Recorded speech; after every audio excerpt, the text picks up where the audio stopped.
Hello, my fabulous subscribers. Welcome back to my channel. My name is Flo with Go With The Flow, and if you're new here, just know that you are fabulous too. And I am so glad to have you join me today. Now, I'm super excited because I've just recently published a new book called Pass This Test Before You Walk Down the Aisle.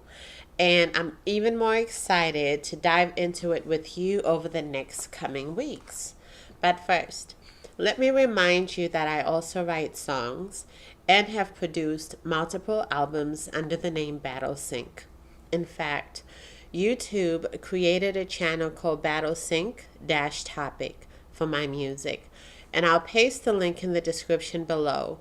I strongly urge you to check out the marriage album I created specifically for this book. So it's for people who are about to get married or are already married. Please let me know in the comments if you enjoy my music. I'd love to hear from you.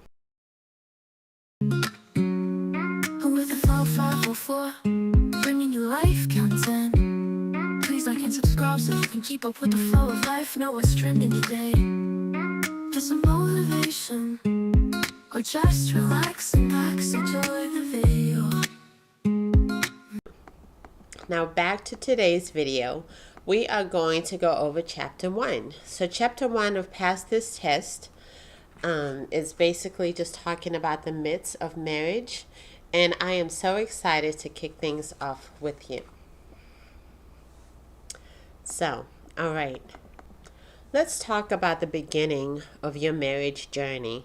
So chapter 1 is all about dispelling those myths that we've been taught about marriage. It's funny how people walk into marriage with these fairy tale expectations only to be hit with reality later on. So trust me, I've been married for almost 25 years now, and what I've learned is that marriage isn't some magical fairy tale. It's a partnership that requires work, definitely work, and a lot of understanding. I always say the two main things you need for marriage besides love are respect, communication. Respect and communication. You have to have those two things, all right? So today we're going to break down the most common myths about marriage. So because the sooner we debunk these myths, the better prepared you'll be for a healthy, long-lasting relationship. So let's dive into each one. The first myth, happily ever after. So the first myth we're going to tackle is the big one. The one we've all heard since we were kids, that happily ever after, when you get married, everything is just roses, right? We grew up watching movies where the prince and the princess ride off into the sunset together, and everything is just perfect from then on, right?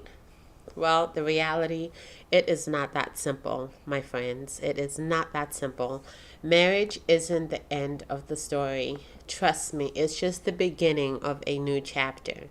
Yes, love is beautiful and it is exciting, but it doesn't stay in the honeymoon phase forever. Over time, every relationship will face its challenges, whether it's financial stress, health issues, or just the natural ebb and flow of two people living together. Those bumps in the road don't mean your marriage is failing. They're normal. What matters is how you and your partner work together to overcome them. So, myth number 2.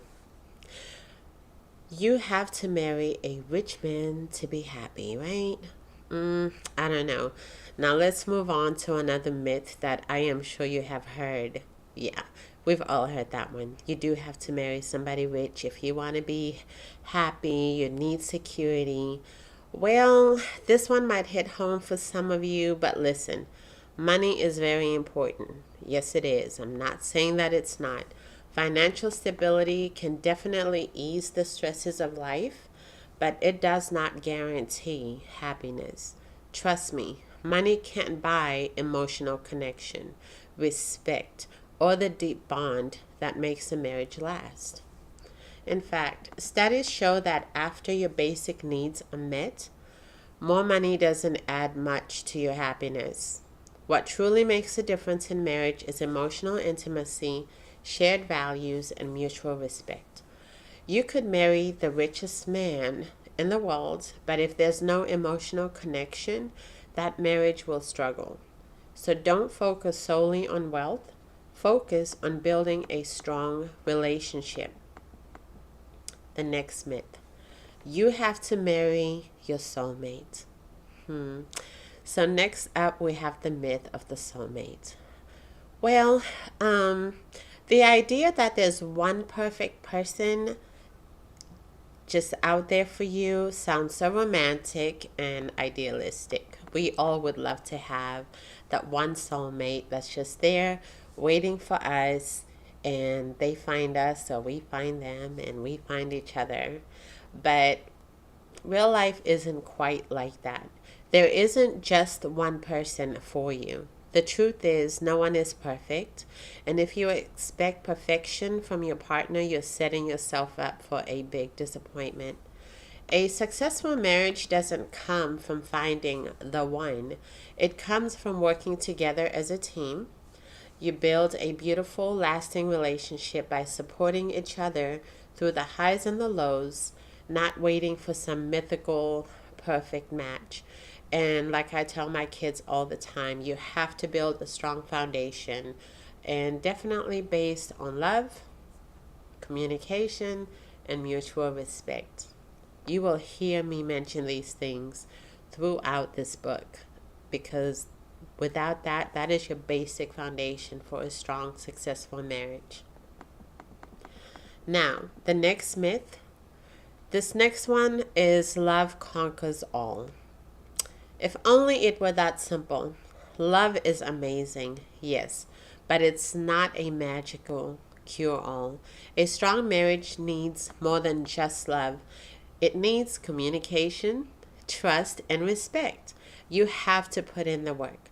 Love alone isn't enough to overcome poor communication, trust issues, or fundamental differences in values.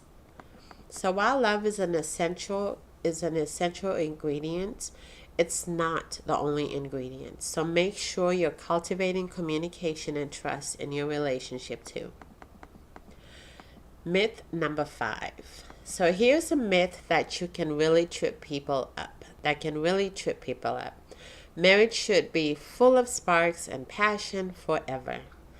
Well, that sounds dreamy, right? But reality is that passion evolves. At the beginning of your relationship, everything is new and it's exciting and it seems like it's just perfect. And you feel those butterflies constantly. But over time, that fiery passion, it turns into something deeper. A bond that is based on trust, shared experiences, and true companionship. So don't worry about the butterflies that are going to fade. Just concentrate on building that strong relationship. Okay? So myth number 6. Marriage will dissolve all your problems. Well, wouldn't that be nice? That is another common myth, that magic is just going to magically solve every issue that you have. Spoiler alert. No, it will not. Okay, so if you're dealing with insecurities, trust issues, or other personal challenges, you've got to address those before you walk down the aisle. Marriage isn't a cure for your personal struggles. It's a partnership where both people are responsible for their own growth and well-being. It's true that we all come into relationships with baggage, whether that's childhood trauma, past relationship, exes.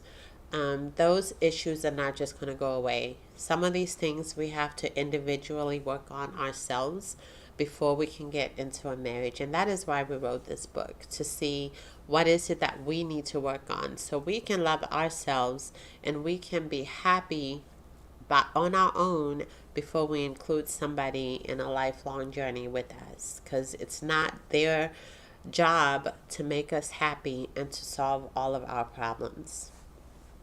Myth number 7. You can change your spouse. Now, how many times have you heard that? You cannot change your spouse. I'm going to tell you, being married for 25 years, the one thing that I have noticed my husband despises is when women talk about, oh, I have trained him. Oh, you can train a man.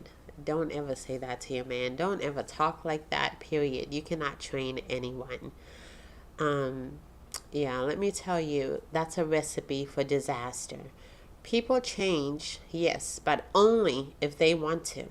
You can't enter a marriage thinking, oh, I'll just fix this and I'll just fix that about them.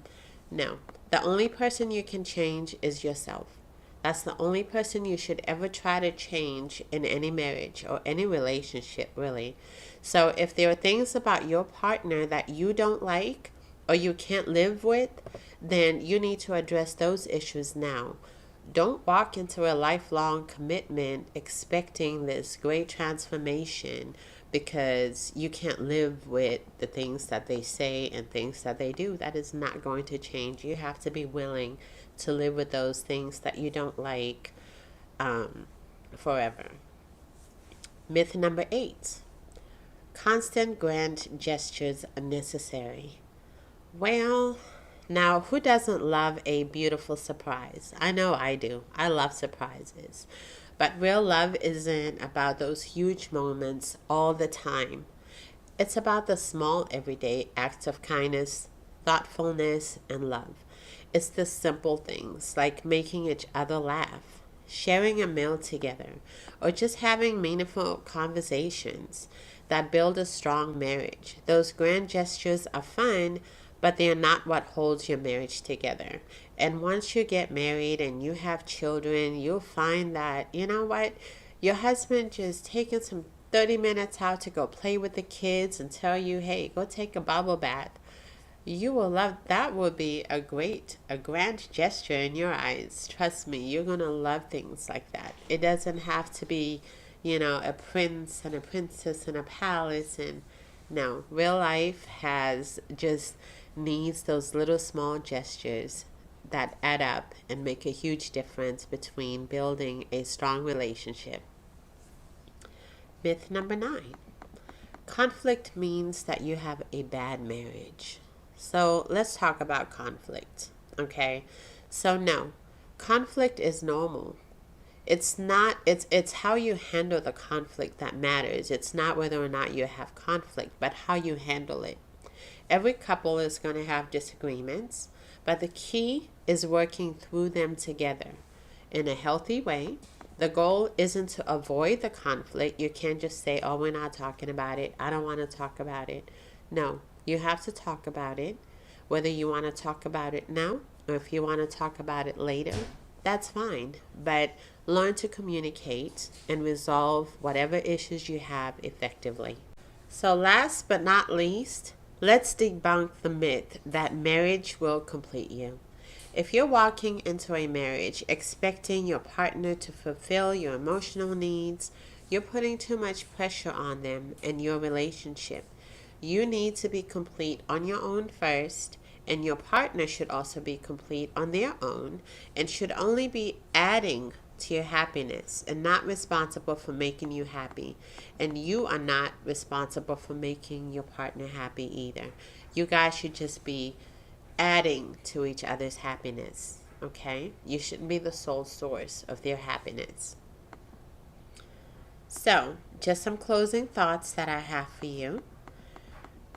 Those are the biggest myths about marriage that we tackled in chapter 1 of my book. So if you want to have a successful, long-lasting marriage, it's so important to start with realistic expectations. Remember that marriage is about teamwork, effort, and embracing each other's imperfections, because none of us are perfect. And in the next episode, we'll dive deeper into how to lay a strong foundation for communication in your marriage. Be sure to hit that like button, subscribe, and ring that notification bell so you don't miss it. Click on it so every time I have a new video, you will be notified. So we will tackle chapter 2 for next week.